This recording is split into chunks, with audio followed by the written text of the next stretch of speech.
His eyes. You never saw that. Nothing, no expression, blank. Huh? My memory goes back 12 years to the night when I offered. I'm going to show you. I'll show you something. Look at this. Look at that. I prayed that he would burn in hell, but in my heart, I knew that hell would not have him. This man gives me chill bumps every time he's on screen. That's what's missing. That's what's missing from Halloween right now. What is up, guys? Welcome to another DWatch. It has been so long since our last one. I think the last one was Freddy vs. Jason. But today we're going to do Halloween 5. We're about to get it kicking. Got a lot of stuff to talk about this movie. Yeah, it's a bad movie, but there's just so many interesting WTF moments in the movie. It just really stands apart from the rest of the franchise. And one might even say that it's kind of a Jello film. And I'm definitely going to be giving a shout out to one of the members of Killer Flicks who brought this up. But when you think about it, there are a lot of similarities to Jello films. Like this one right here. I'm actually watching Deep Red, which this is the European cut. Yeah, there it is, Deep Red. But the Arrow edition. This one has the director's cut and the European cut. But I love this movie. It's so good. It's one of those movies that every time you watch it, you love it even more. It's an Argento classic. But I'm trying to get to that part where he kills the blonde at the first. Or the killer kills, should I say. But anyway, DWatch, Halloween 5, let's do this.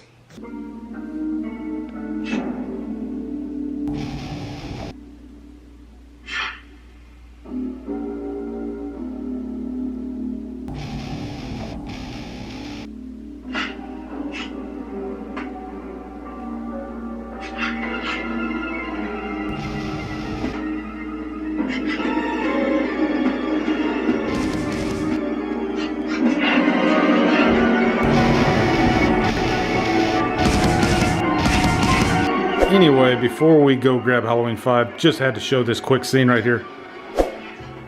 Argento had a thing with windows, you know, window kills, I guess.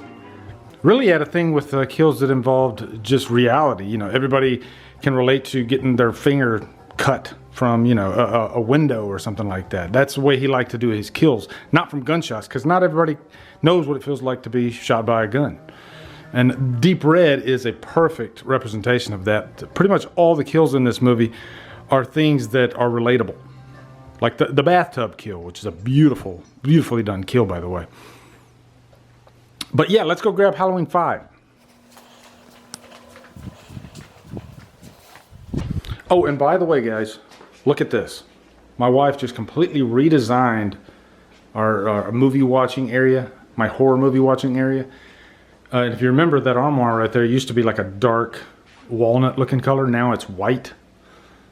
It's got like a log cabin white looking color. I don't know. I'm not an interior designer, so I don't know the terminology. But anyway, let's reach in here. If I pull back, you can see the collection's getting out of hand. It's freaking massive. And we're going to take all those books out of the bottom there and move all the movies down there. But let's move that Phantasm box set out of the way. You can see the Halloween box set. And I gotta move a whole stack of movies out of the way just to get to the box set. And there she is right there in all her glory.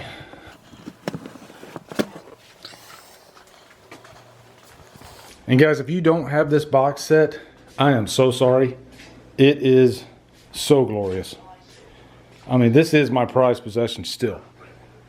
I'll put it right here. Yeah, just so you can get a good look at that. Look at that box set. It is just beautiful. Beautiful. But we're going to grab Halloween 5 right here. You can see I'm doing the killer's point of view right now. Kind of like Billy. But Billy would want to watch Halloween 5 first. We'll call it a Jello film. Kind of fits, doesn't it? And by the way, that is my region-free Blu-ray player. That's the Sony BDP S1700 or something like that. Got it off of eBay for $100 and worth every penny. It's not the best region-free player because sometimes it makes noises. You have to take the disc out and put it back in. But for the most part, it works great. You know, I haven't had an issue watching any import movie yet. But yeah, there it is. So I got to go get my stuff and get set up. So we are in the Evil Lair right now. I got to grab that camera right there. I'll be using 2 cameras today. I'll be using that one, and I'll be using this vlog camera that I'm holding right now. And if we look, there's Jolene just begging for a VHS to watch. And there's the Halloween 5 VHS. I literally thought about putting this in and watching the VHS maybe at the same time. Kind of like what I did with the Halloween 3 DWatch. No, not going to do that. We're just going to watch the Blu-ray. But just so you guys can see that glorious looking Halloween 5. And my sticks just fell. Oh well. But yeah, maybe we'll make another. There's Halloween 2. That figure. Just got that for Christmas. Thanks to the wife for that. Levi's contemplating life right now. Or he's thinking about going to go potty. What's up, buddy? Okay, we are go for launch. Got the menu pulled up right here. I don't know if you guys can hear the sound in the background. I think you can. Got my shotgun mic on. We're ready to go. We're about to hit play on this bad boy right now. And jumps right into those opening titles. I love the opening titles on this one actually. It is sort of a pumpkin intro like the first 2 movies. Not exactly the same. You don't have the camera like zooming in on a pumpkin or anything, but I like how it switches back from like violence, you know, to and from violence and to the pumpkin, you know, and it's just literally somebody just chopping a pumpkin up. Ellie Cornell making her return. We're gonna get to that scene. It's kind of sad. But just talking about how we ended up here with Halloween 5 as far as me doing a DWatch. Originally on Twitter, I posted that, give me some suggestions for a DWatch. A bunch of suggestions came in, thank you guys for those. And then I got to thinking, I've done DWatches for really the first 6 movies. I did like an all-in-one. My very first DWatch was that. And I really touched on each movie for like maybe 10 minutes each, so that didn't really count. But like full movie DWatches, I've done 2. I did the TV cut for 2, so I still haven't done the theatrical version. TV cut is very different. So I would highly recommend you guys going to check out that DWatch because I go in depth with a lot of the differences. There are like over 80 differences between the Halloween 2 TV cut and the regular cut. But then I did one for Halloween 3, I did 4, and I've done like 2 DWatches for Halloween 6 because I did one for the producer's cut and I did one for the theatrical cut. Or it might have been my cut, my Blue Myers cut, I'm not sure. I love this opening sequence though. It just gets a little, the music gets a little louder as it goes on. I don't know, it's just, anytime you give me a pumpkin intro on a Halloween movie, that's a good start. So, and there are some good things about Halloween 5. We're going to definitely go into that. And I'm going to change my battery real quick because it looks like it's starting to get low. But I don't want to change my battery yet because we're in a crucial scene right here. This is the ending of Halloween 4. Much like what Halloween 2 did to Halloween 1, I like that they did this. They almost making you think, could this take place on the same night like they did with Halloween 2? This one takes place a year later, which I'm fine with. But you do have some problems with that, which we will get to that here in a minute. But I think there's a couple of little quick shots in this. I don't know if they did reshoots, or not reshoots. I don't know if they shot extra footage in Halloween 5, or if this is just leftover footage from Halloween 4. But we'll see it here in just a second. Yeah, this is all still from Halloween 4. But once she gets away from Myers, and she's standing with the cops and everybody, I think that scene is something they shot during the Halloween 5 shoot. Now Myers going down the mine shaft. I can buy that Myers would live after this because up to this point he's pretty much a force. You know, he was burned in a hospital. This is canon from Halloween 2. So yeah, there it is. That scene right there with Loomis holding Jamie. I think that was actually filmed for this. So I don't know if they just shot, you know, made a quick little shot to just plug into that. But now we're officially into Halloween 5. I like this intro actually, showing him like, you know, crawling through that mine shaft. You get this big explosion. Yeah, here we go. So far, so good. Now, we can already see that the mask is a little different. And I like this little spin move we see right here. Yeah, boom, just like that. He just spins. I don't know if they practiced that beforehand and that Don Shanks was like, hey, this kind of works. He'll just spin. It looks kind of silly, though. He's going to be caught up with this little hermit here. Originally, it was supposed to be some cult-looking dude that was like in his 20s. I'm glad we're doing this one, though. I'm enjoying... I always enjoy talking about the bad movies in the Halloween franchise, and Halloween 5 has some good stuff in it, though. It really does. Really, my big problem with it is like a lot of the stuff that goes on in the daylight scenes. I don't know. And it's weird. Handling daylight scenes is a true task for any horror director, because if you look at the first Halloween, all the daylight scenes, beautiful. They're great. But in this movie, the nighttime scenes are awesome. I love them. But the daylight scenes just look very like B-movie-ish and cheap, and I don't know, they just don't work. But I'm going to snap a pic here and I'm going to post it to Instagram. Today what I'm going to do for the shoutouts is, instead of doing Killer Flicks, because I get so many in Killer Flicks, I'm going to just do Instagram and maybe Twitter. Because I don't really get to show as much love to those two platforms in my DWatches. So I figured for this DWatch, that's what we'll do. Okay, we're automatically jumping into what has happened to Jamie. Because if you remember, right there at the end of Halloween 4, she put on the mask and she killed her foster mother. So, I mean, this was a huge cliffhanger. And how they were going to pick up the pieces from this, because it was a great ending. Halloween 4 was an amazing ending. But in the next movie, do you make Jamie a killer? And I think if they handled it right, it would have been cool to go that route, or at least for part of the movie, and then maybe bring her back around at the end of the movie. But to make her a mute is one of my first big problems with this movie. And, you know, Danielle Harris, she gave it her all. She really did.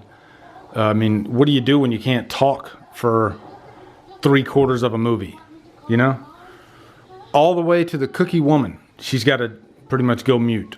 But yeah, I mean, I can't fault Danielle Harris. She really, for a child actor, she carried both these movies quite well. Visually, I like this scene right here. And that's the first sight of the thorn symbol. Because we didn't see the thorn symbol in Halloween 4, even though it's part of the Thorn trilogy. And she is feeling what Myers is feeling, which is an interesting angle to go with. And really, this is kind of the first, like the breadcrumbs of the whole cult, Thorn cult. Because they go, you know, they go knee deep into that thing in Halloween 6.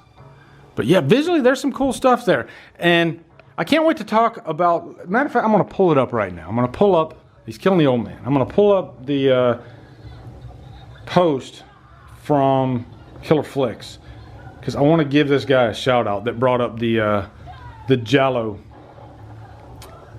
similarities for Halloween 5. And it's pretty crazy that it got to the point where they thought they were going to have to cut open her throat. Yeah, here we go. So I posted this, and let me see. Oh, Holly Klein says justice for Tina, of course. And Cody Archer posted that little picture. But let me see if I can find it. Yeah, here it is. Andrew Hoekstra. Let's see if I can get... Yeah, Andrew Hoekstra. He posted this little article, and I'm going to read that here a little later. And I even commented, brilliant, you know, about how this could be a Jello film. So, Andrew Hoekstra, you get a shout out for that, buddy. Okay, gotta talk about this scene, the introduction of Tina. And I think this is where the trouble starts. Because when you're introducing a character, to make them annoying in the very first scene is not a good move, because then you gotta work to fix that throughout the rest of the movie. I love Rachel's hairdo in this movie too. I like that they chose to go with a perm in the next movie, whereas in Halloween 4 her hair was kind of straight. There she is, getting in the way of my DWatch already. Now I will say I don't hate Tina like it's not like what Busta Rhymes does to Halloween Resurrection, okay? And I will say I've developed a little bit of a soft spot for her over time. I will. And she has developed a cult following. And there are people that are like Tina. They do exist.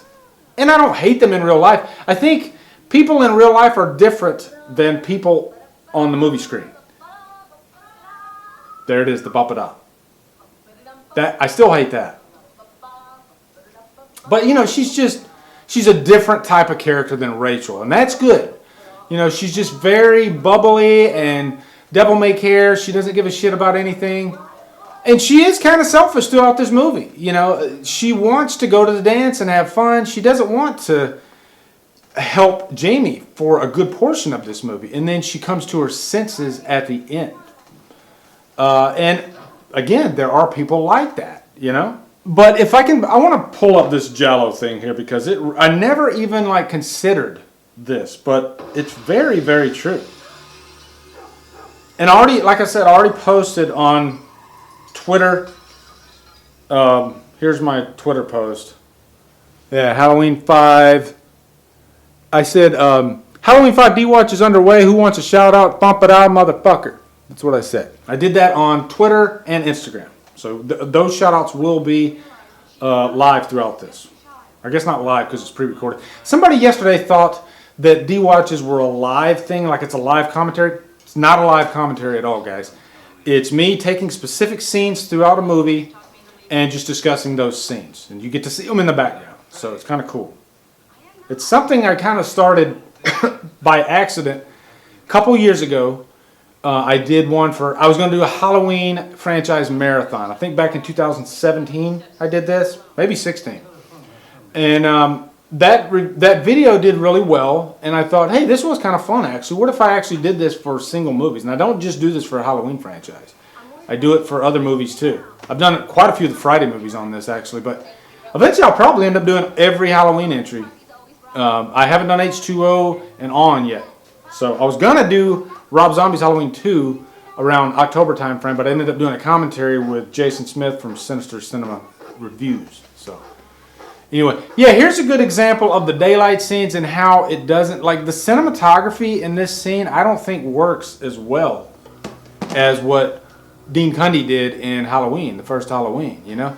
There's some mood there that has to be presented. Whereas this, it just feels sunny and vibrant and yeah, it's just, I don't know, it feels kind of lower down on the scale, you know? Kind of B-movie-ish. Now that's the same house too as Halloween 4.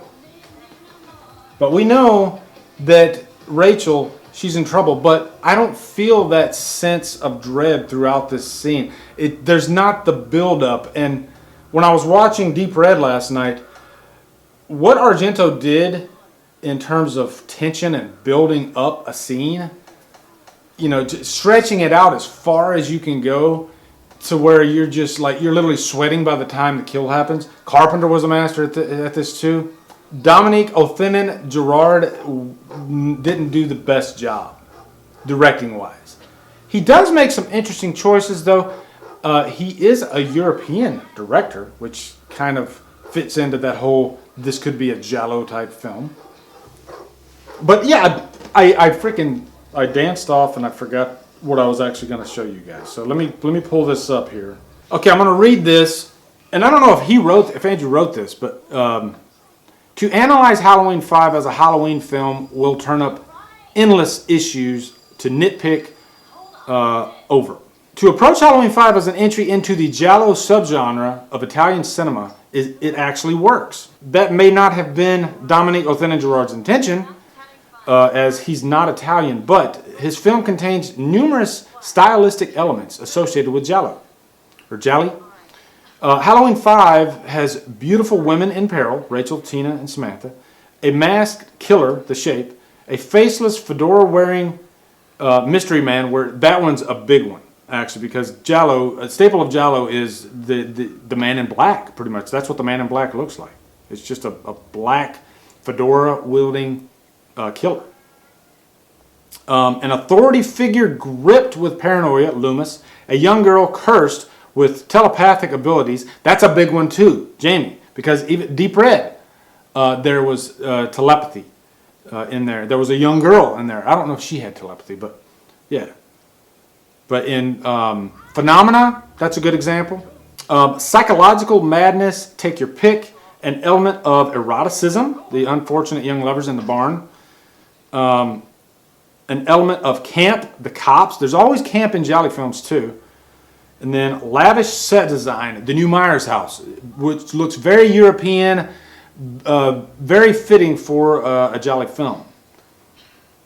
And an approach that emphasizes visuals over story, gestures broadly to the entire film. Like so many giallo, Halloween 5 is a frothy mix of psychological and supernatural horror with no clear narrative structure, which is also very common in giallo films. Structurally, they're all over the place.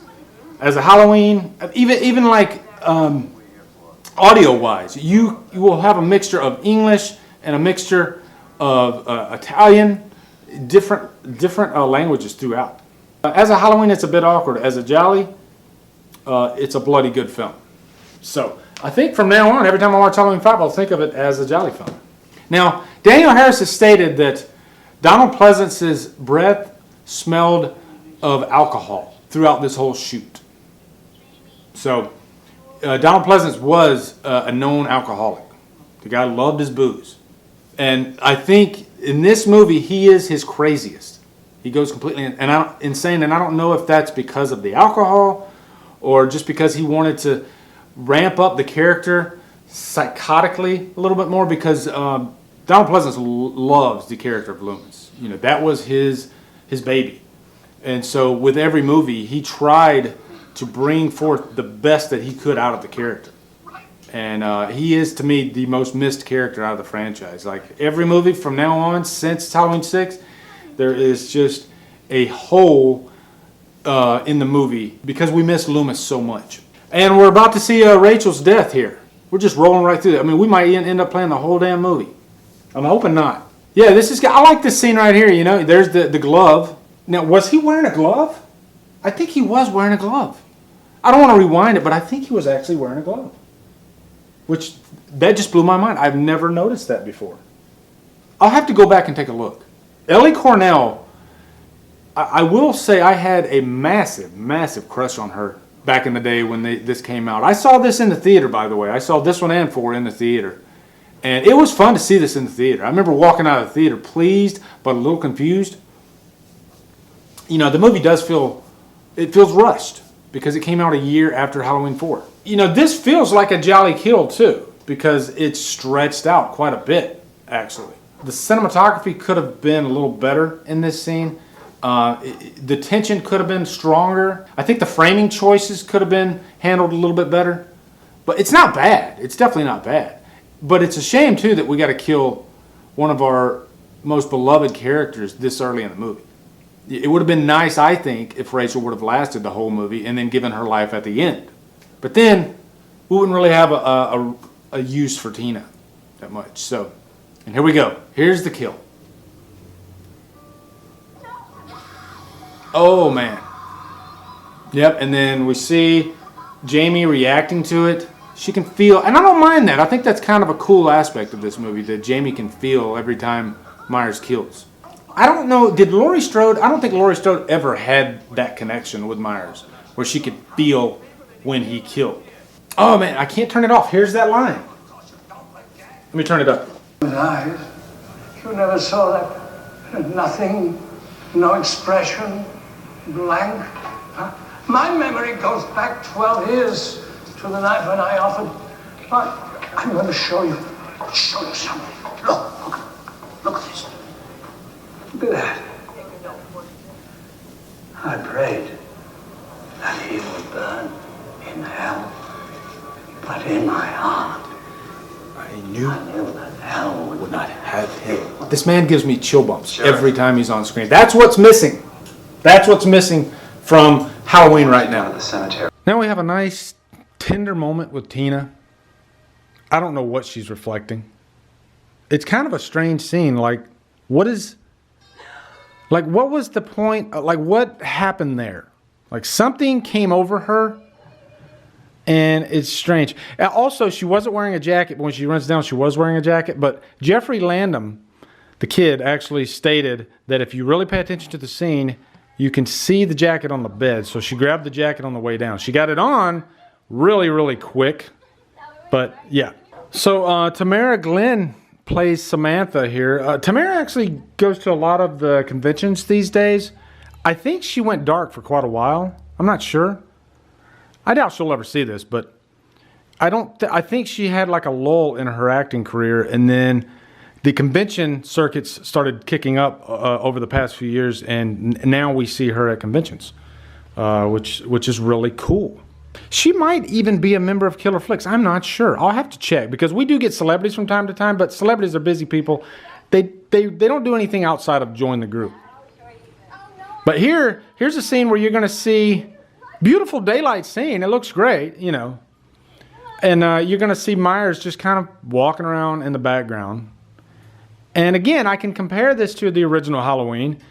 And the way that Myers did his stalking in that movie, it felt calculated.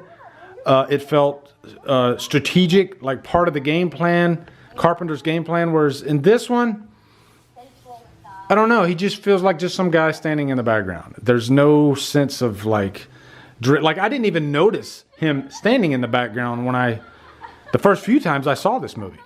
Like right now he's not back there, but I believe he pops up here pretty soon. Yeah, there he is right there. Just standing right there. And I think one thing too is the music kind of kills the mood, because the music really sounds like this low budget music of the day, you know, not top 40 type stuff. Like the soundtrack to Halloween 5, it's musically, it's kind of bad. And the score is even like kind of the weakest for me. And you know what? I'll put on the score on the vinyl, and we'll get a listen to it. There is the ultimate douchebag. What a dick. And his name's Mike. I don't know why they gave him the same name as the killer. Doesn't bother me, I guess, but wow, what a dick. Like, I liked him in this movie, though. Everybody likes a good dick in a movie. And I think he's not that annoying. Whereas, I always say I hate Trent from the remake, Friday remake. I don't hate this guy. He serves his purpose, He doesn't get in the way of the movie, and he adds something to the movie, I think. The one song I remember from this movie, though, is the Romeo song when Rachel's, like, getting dressed before she gets killed. Head right out the window. I might start singing for you guys. I wouldn't do that to you. Okay, now, I'm not going to, like, go through this scene, but yeah, there she sees Myers, and then she's going to run. And that scene just, it just kind of annoys me. It feels lazy. Because you know that it's not Myers chasing her. So I don't even want to go through it with you guys. Let's go check out that vinyl. All right, so we're in the Evil Lair now. And look at this set right here. Good night. This thing is so gorgeous. I'm just going to put it right here for now. Look at that. That has, I believe, 3. Let's see. It's got 4 movies. It's got 2, 3, 4, and 5. That's Halloween 4. Yeah, there it is. This is my favorite cover of the bunch. I mean, look at that. With the thorn symbol. God, that's amazing. I haven't even opened this yet. Can you believe that, guys? Let me set you guys down here for a sec. And let's open this sucker up. Oh, God, look at that. That is gorgeous. That is gorgeous. Okay, we got it on. Let's turn it up. So, yeah, there's that opening music with the pumpkin chop. Might just leave that playing throughout this.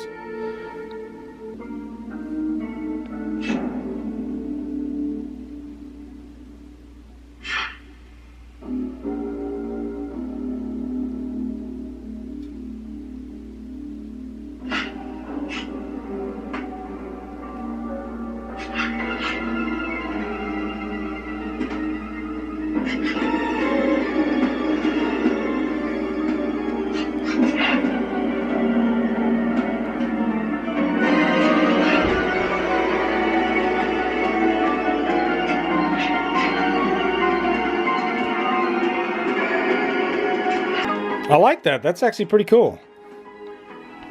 Big shout out to Wolf Myers there, buddy. I get questions about that all the time. What's that cover? Where did that come from? That is a custom cover for my Blue Myers cut by my good friend Wolf Myers. Also, we're walking out. Stay tuned too, because Halloween Kills 2 is coming first weekend of February with Wolf Myers, Jimmy Champagne. We watched the movie, Dave McCray, and yours truly. Looking forward to doing that. There's Loomis. Now, there are some nice Loomis Myers moments in this movie, especially in the last act.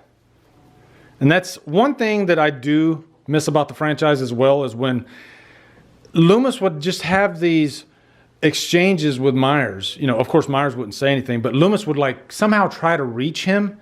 And that stuff always got to me, you know, because Loomis just has all this pain and regret and just so much eating at him because he feels responsible that Myers got out in the first place. And he can never like get him. He can never catch him. You know, when he thinks he's done, when he thinks he's dead, Myers crops right back up. You know, and so you can see the pain and anguish on this man's face. You know, the years of just constant struggle of dealing with Myers. I like the mansion, or I guess you could call it a mansion, the house in this movie, even though it looks nothing like the Myers house. It just adds to the uniqueness of this movie. You know, warts and all, I'm glad we have Halloween 5. And here we go. The first entrance of the Man in Black. And yeah, there you go. Now, Don Shanks actually played that part too. He played both parts. He played the Man in Black and he played Myers. 3 cases. Any more, and I think old Mr. Casey would know some of them. Hey, but we gotta get going. Shift changes pretty soon. Gonna pull around back, or should we both just get busted out front? Oh, Mike. Nice wax job. Touch the car again. Okay. Thank you. You're gonna get high blood pressure, Mike. Your fiance Rachel's over here. You gotta get ready for the Tower Farm Club. Hey, Mikey, wanna go have your legs waxed? Love this scene. Everybody loves when a douchebag gets his day, and he's about to get his. I actually like this kill. It's kind of funny too. Because this guy, he loves this car so much. And it's always a good thing when you give a character some little nuance that kind of separates them from everybody. And Mike has a couple things. One, he's a major, major, major dick. And two, he would fuck his car if he could. He loves it that much. He doesn't even stand a chance against Myers. I mean, just destroys Mike. Takes him right out. Which also makes it funny too. I think we're about to go into the night scenes. Also makes it funny too because this character seems so tough and big and larger than life. And then when he finally meets the killer, he literally is killed easier than every single person in the movie. Isn't that great? Jamie's still not talking. She's about to feel another death here pretty soon. And here's another example of Tina. So far, Tina hasn't earned her stripes. I mean, she doesn't want to stay at this party. She wants to leave. She wants to go have fun. But there's an upcoming scene that I do love when she's like in the car with who she thinks is Mike, but it's actually Myers. Let's go ahead and go through some of these shout-outs real quick. Okay, so right now I got 11 shout-outs for Twitter. See, this is better too because I don't like when I bog down the video for shout-outs because a lot of people probably get annoyed by that. So I figured, you know what? I'll space it out a little bit, not as many shout-outs, so that way you get to enjoy me just discussing the movie. But anyway, Darkest Blader 20, have a fantastic day. He comments on a lot of my videos too. I really appreciate that. There he is, Wolfman's Got Nards. Definitely check out Barry's channel if you haven't yet. So much great content, and he does a lot of great Halloween updates too. And he's going to be on Halloween Kills. But he says, "Me please, but I also have a question. Had the mask been decent, would it have added more quality to the overall movie, or was it doomed regardless?" It's a very good question. I like that this mask looks like it does. I think the mask actually kind of separates Halloween 5 from the rest of the franchise in a good way. And also, the mask, it is still creepy. I like that it looks different, and it's better than Halloween 4 mask for sure. I've kind of always wanted to own a Halloween 5 mask. and it's one thing that I don't hear people complain about that much as far as it being a bad mask. The biggest complaint I hear people say is that it's just different. But I kind of like that it's different. Ooh, this scene right here. This is a good scene. This is a creepy scene. It's cool that Myers puts on a different mask in this part of the movie too. And just that look in his eyes. Don Shanks did a good job in this scene, actually. And that's another thing I want to talk about after I do these shout-outs. Don Shanks as Myers. But yeah, I like that this mask is in this movie. You know, I think, and I don't think if they had the regular mask, I don't think it would have made the movie any different. I really don't. So if anything, it kind of just separates it even more from the rest of the franchise. Tom says, me please, speaking of Halloween 5, I don't actually dislike it. It's obviously not one of the best, but at least it has another good Donald Pleasance performance. And I actually like the Loomis and Michael ending. Yes. I have no problem with the final act of this movie, actually. Good scene right there. Mimi, she says, me, laugh out loud. I can't wait to watch it. I hated that Rachel had to die. Me too. Could not stand that they killed Rachel in this movie. James Shannon Morant says, I would love a shout out. Killing off Rachel was the biggest mistake of the franchise. Chris Manley says, me please, this is one of my guilty pleasure films, one of those so bad it's good Halloween films. Yeah, I kind of agree with that. I guess you would classify this as like a guilty pleasure movie. Darkness Demon 8 says, not a great film, but far from the worst of the franchise. Charlie Lee says, I wish Michael would have just drowned in the river at the beginning and the movie ended there. That's great. Kyle says, Tina! Of course, he's referring to Jamie yelling out for Tina. Stuart Roberts, me, and he posts the Forrest Gump waving thing. That's kind of cute. And then Charles B says, I'd love a shout out. I actually like this movie except for Rachel's death. That still pisses me off. Cool. And let's run over to Instagram real quick. Okay, so there's Instagram. And some shout outs there.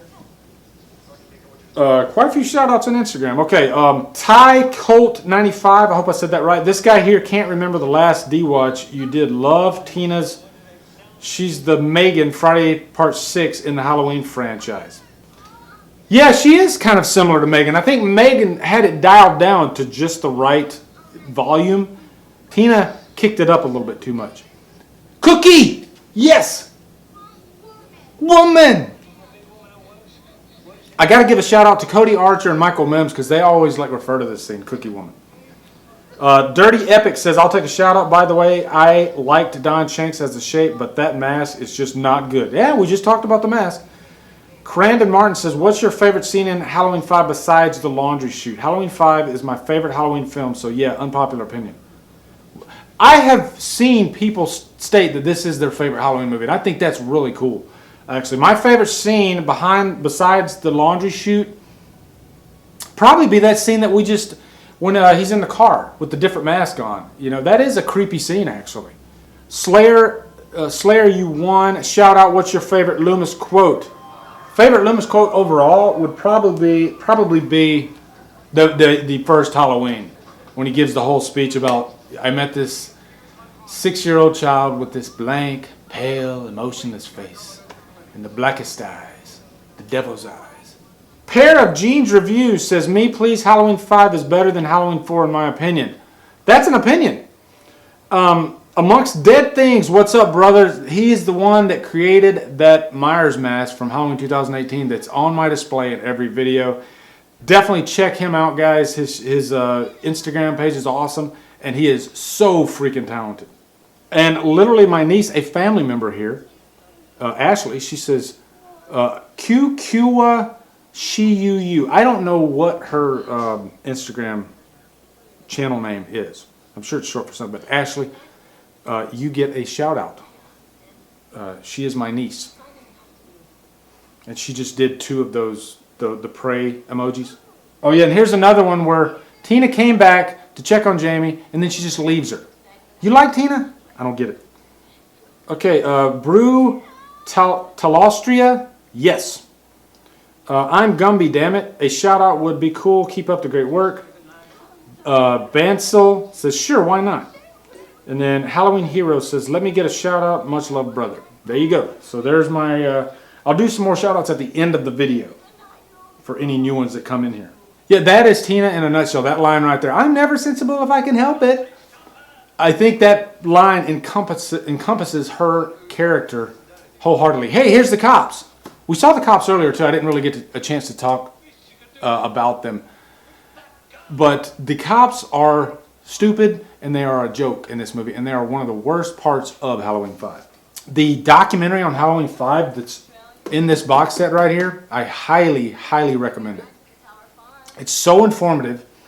And Wendy Kaplan, who played Tina, she said that they partied so much during the shoot because they were all just posted up in this hotel in Salt Lake City, Utah, out of town. And you know what happens in hotel rooms? Everybody was partying.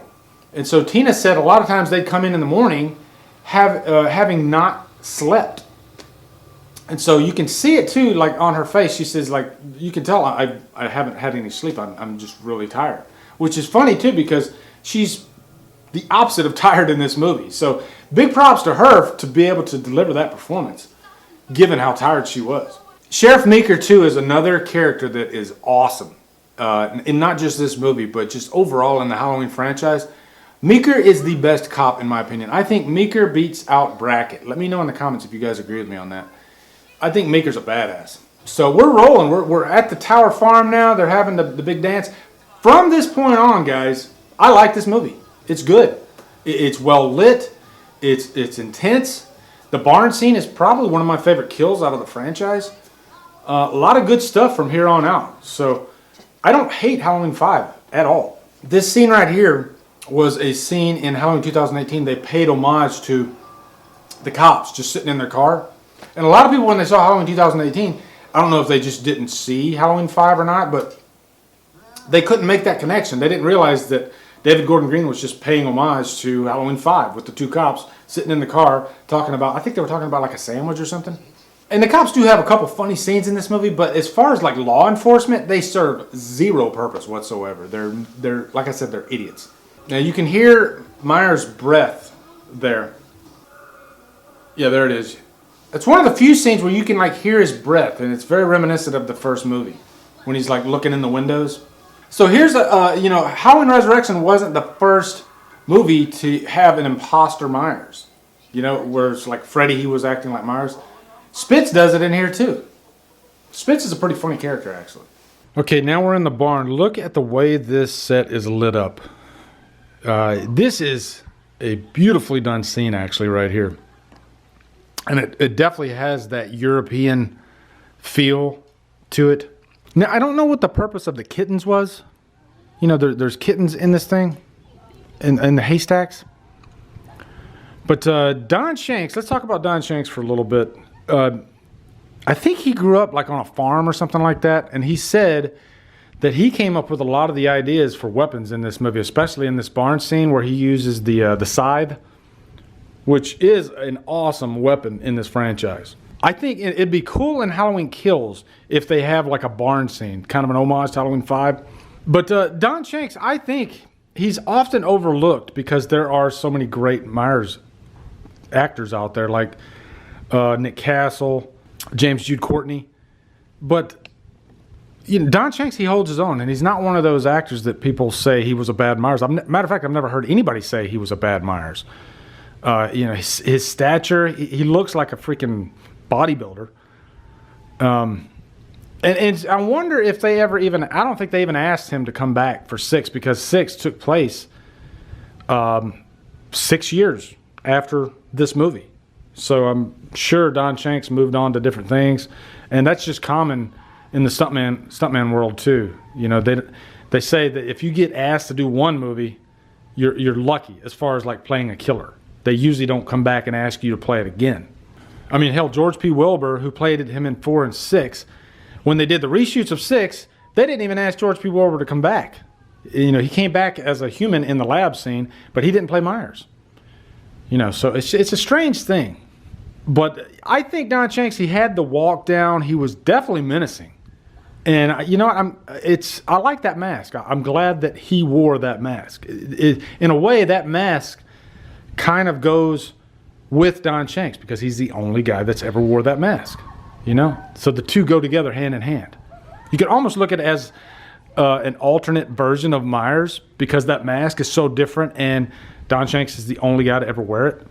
But this scene definitely has a good build up too, because you know that there's going to be a kill in here. And it starts off kind of, you know, playful and light. You know, in this couple, they're going to have sex. But then from this point on, then it starts getting a little bit more foreboding. And a barn makes a good setting for a slasher kill too. You know, because this is a pretty big barn. There's so many different areas that you can go to. All the hay there, so a lot of hiding spots. You can have a lot of fun in a location like this. And it was smart to have Spitz and a Myers get up too, because then the question is it Spitz or is it Myers? You know?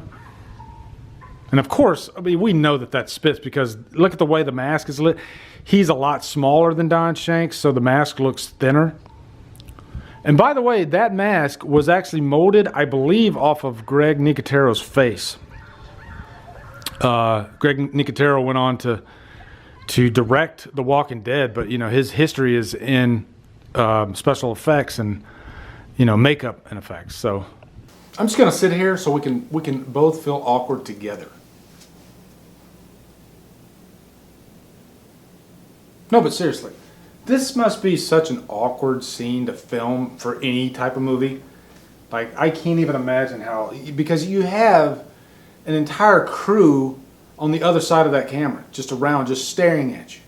Sometimes they're peeking their head outside the camera, you know? So it's gotta be just a weird thing. And I've been on like movie sets, TV sets, and the wait is excruciating. Like a scene like this, I guarantee it took at least probably a day to shoot. If they're really hustling, 4 hours. So that's 4 hours that these two actors have to sit there, and just they can't move. And then they're waiting for the next setup, and then for the director to say action.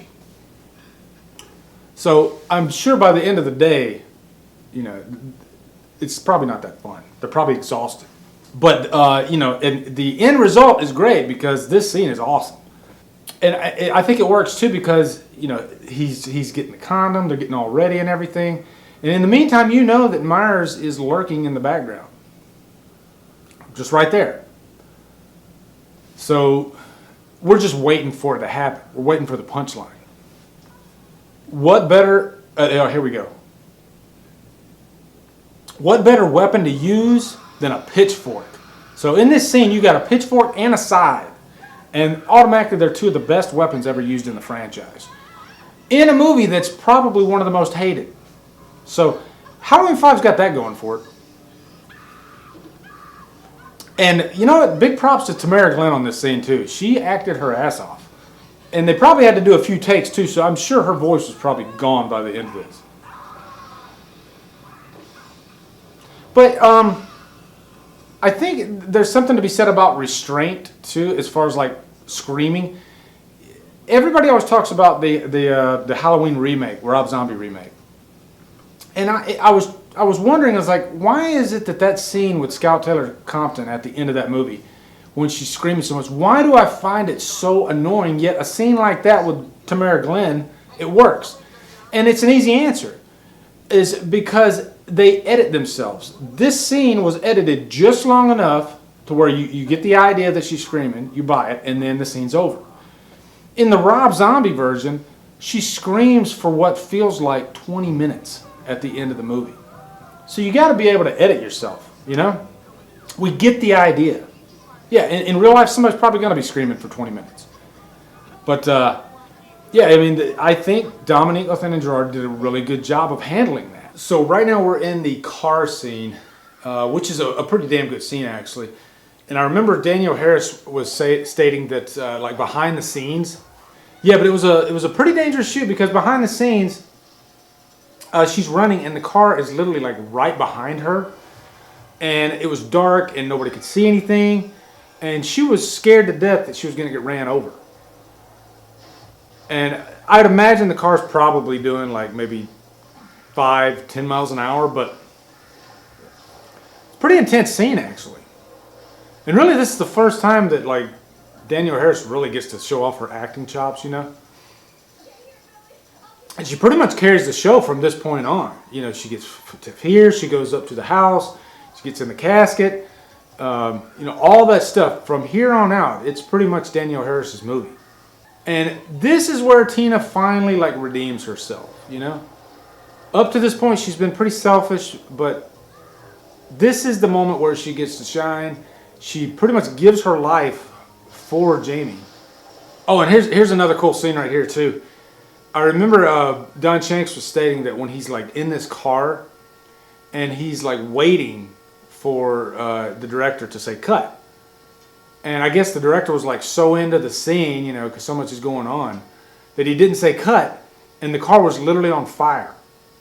So you can imagine Don Shanks was probably getting pretty nervous.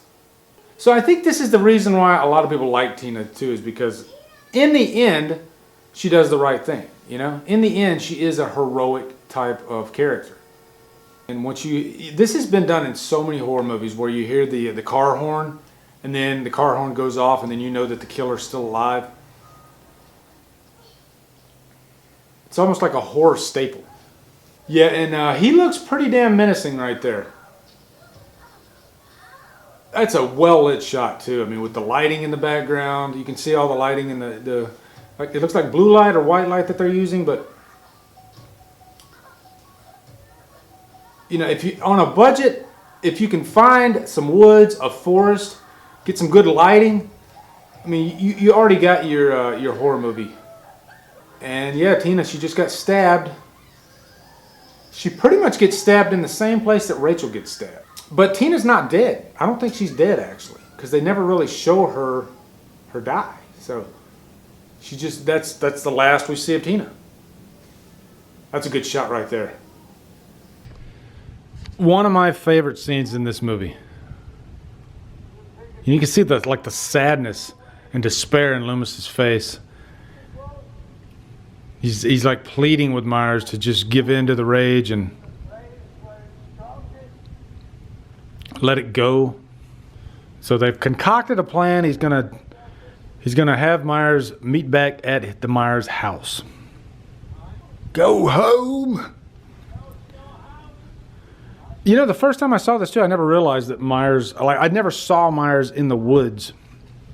So they're gonna try to do the old switcheroo. You know, they're trying to lure Myers to his house, but he ends up going to like the sanitarium, and he kills all the cops. As a matter of fact, Don Shanks said they actually shot a scene there where it was like a massacre. Like he goes in and just kills all the cops, and it was a pretty bloody ass scene.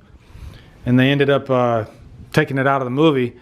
Now, I know that they're going back to the archives and they're digging up all that footage for a possible like special edition Blu-ray, or maybe even a 4K, because the Halloween movies haven't come out on 4K yet, except for the first one and the latest one. So eventually, I'm sure we're going to see them on 4K. Because Anchor Bay owns 1, 4, and 5, and they've already put out 1, so you know they're going to do that. Universal has 2 and 3, and you know Universal's going to put out the 4K. The only ones I'm not sure of are like the Weinstein ones. Rob Zombie's. So yeah, I know Sony distributed Rob Zombie's Halloween 2. I mean, the fact that they were able to put out that box set right there is nothing short of amazing, and it'll probably never happen again. I mean, what Shout Factory was able to pull off to get all those studios to agree to make that box set is just insane. That's a good shot right there. Yeah, I mean, this definitely has like a European type feel to it. You can see like the browns, the Sophias in the background. Like, it looks different than what like Halloween 4. Ooh, there's the thorn symbol on that wall. I never even noticed that. Holy crap. Did you guys see that? A thorn symbol on the freaking wall. That's insane. See, I love when I do one of these and I notice something different that I've never noticed before. Oh yeah, this guy's about to get it too.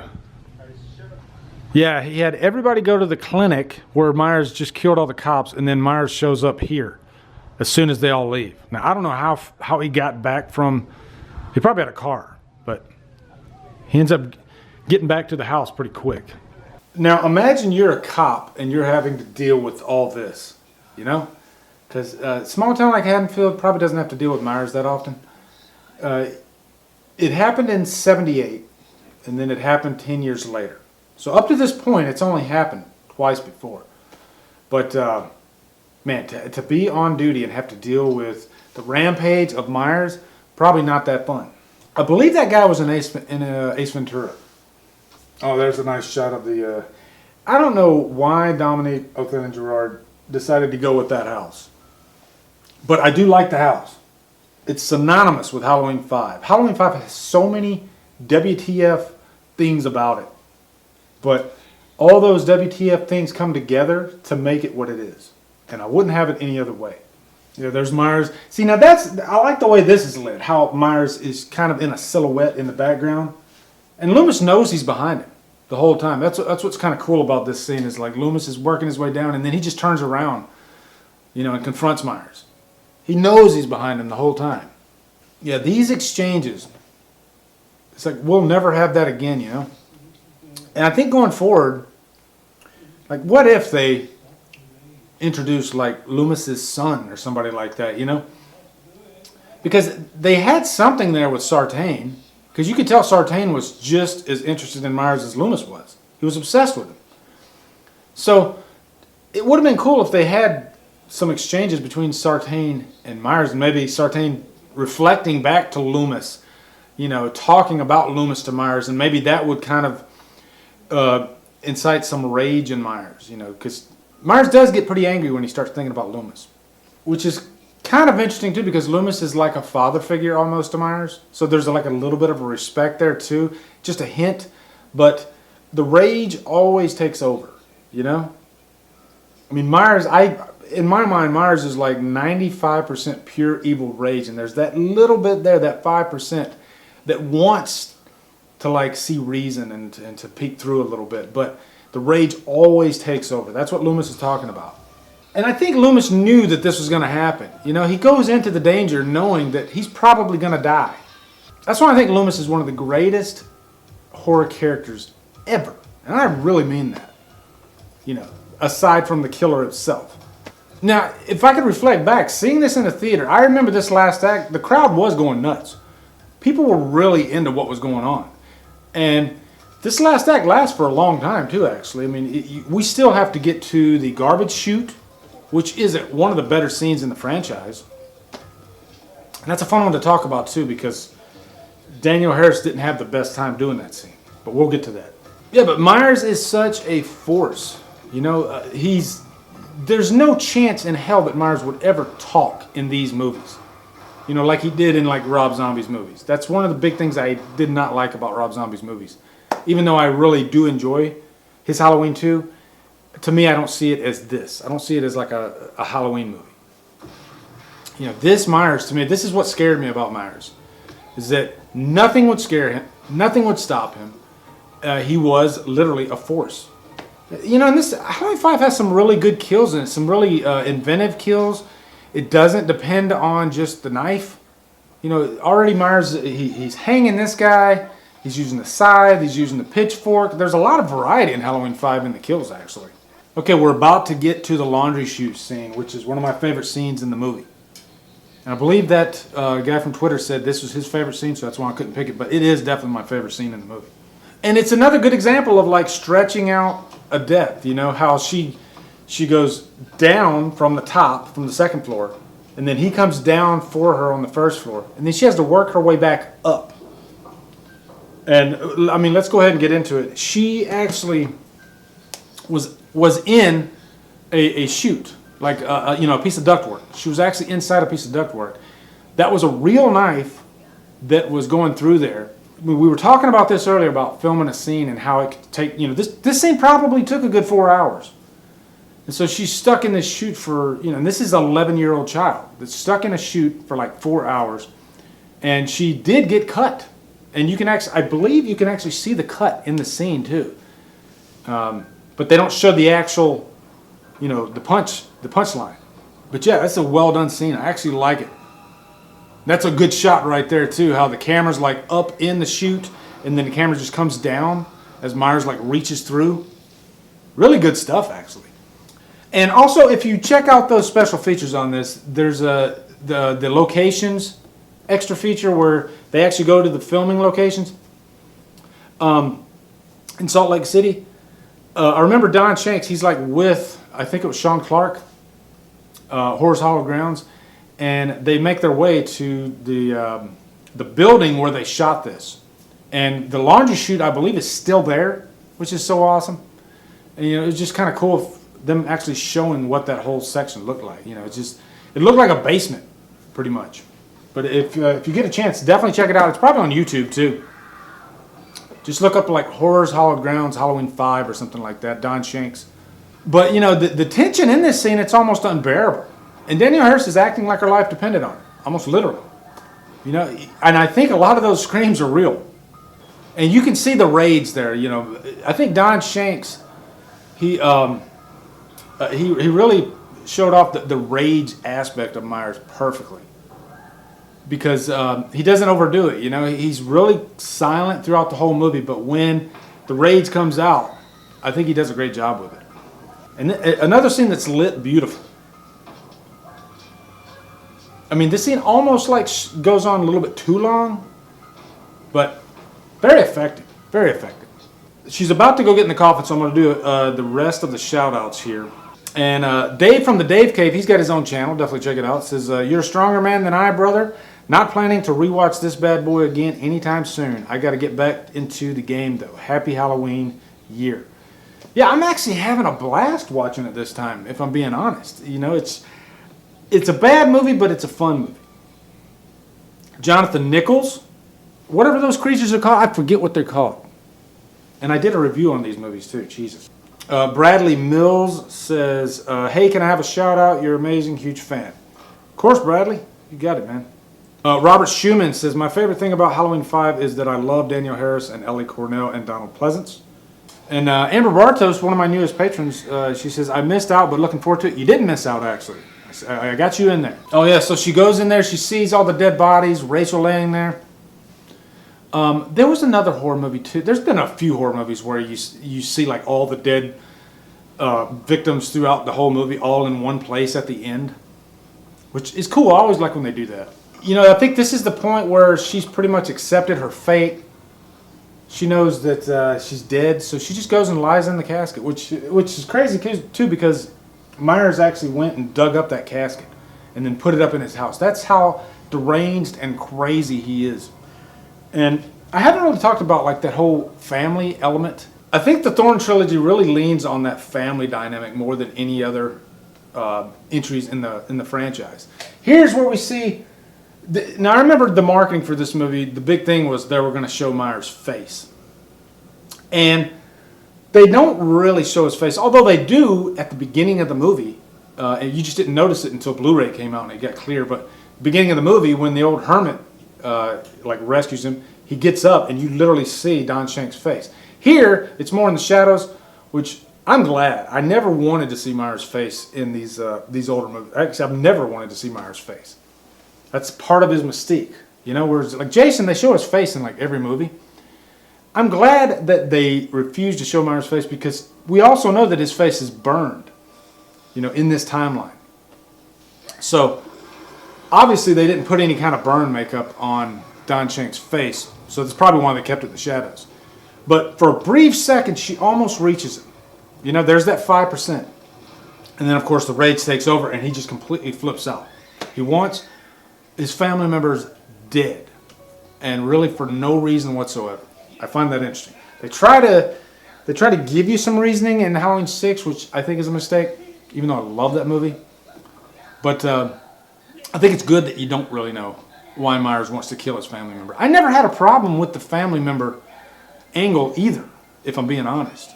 I find it interesting that a guy would want to kill every member in his own family. And now Loomis is just as crazy as Myers. He's dragging Jamie down the stairs, using her as bait pretty much, which is not a good thing to do. But he's got his reasons. I'm going to drop that big chain net down. And that's an interesting thing to discuss too. Yeah, and there's the chain.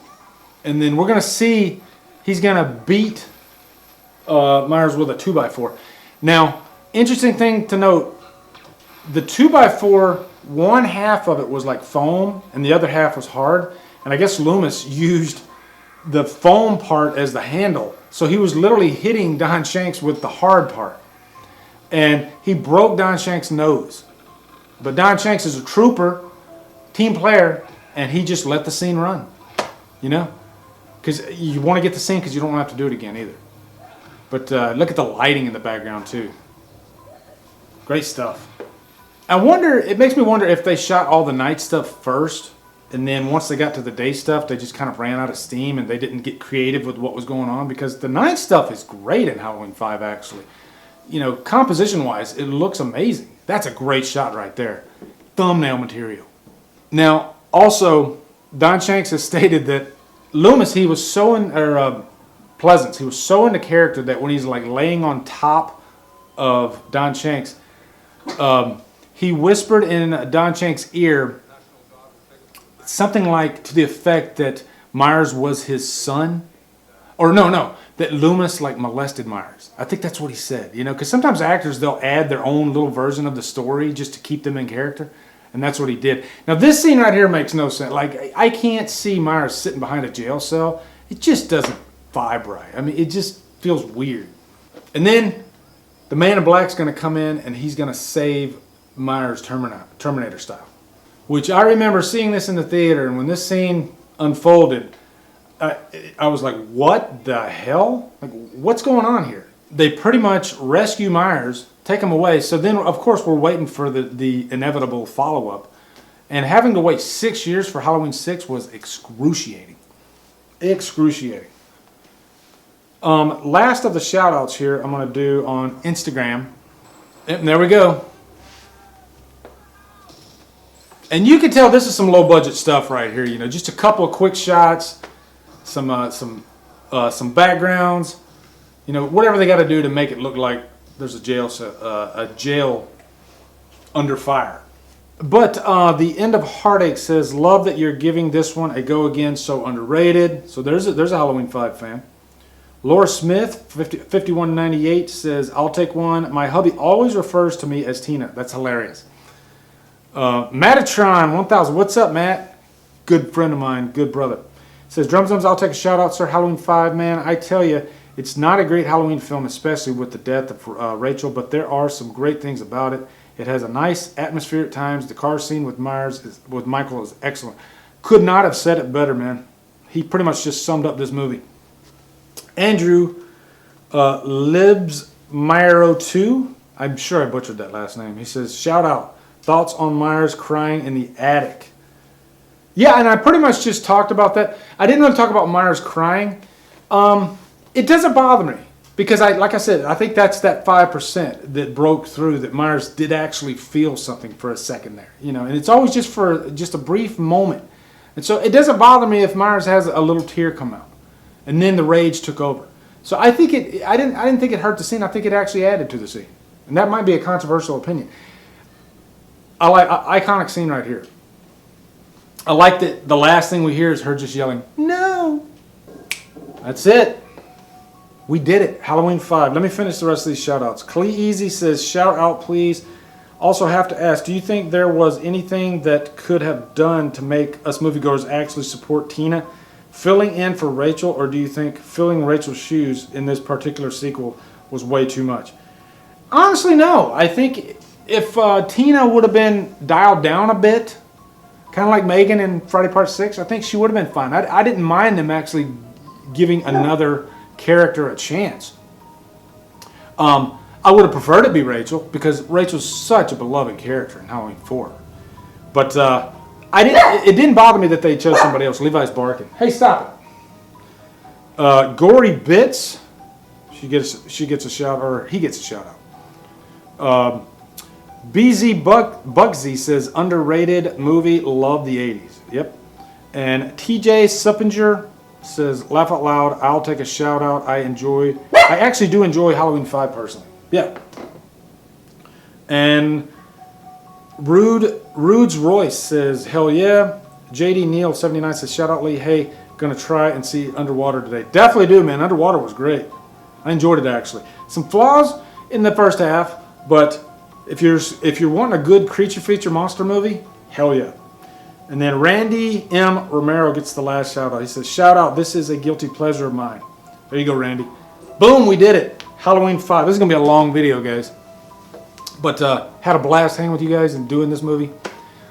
And it's in the can, so we probably will do Resurrection and H2O. Those sometime soon. But anyway, guys, that's it. You see the credits going?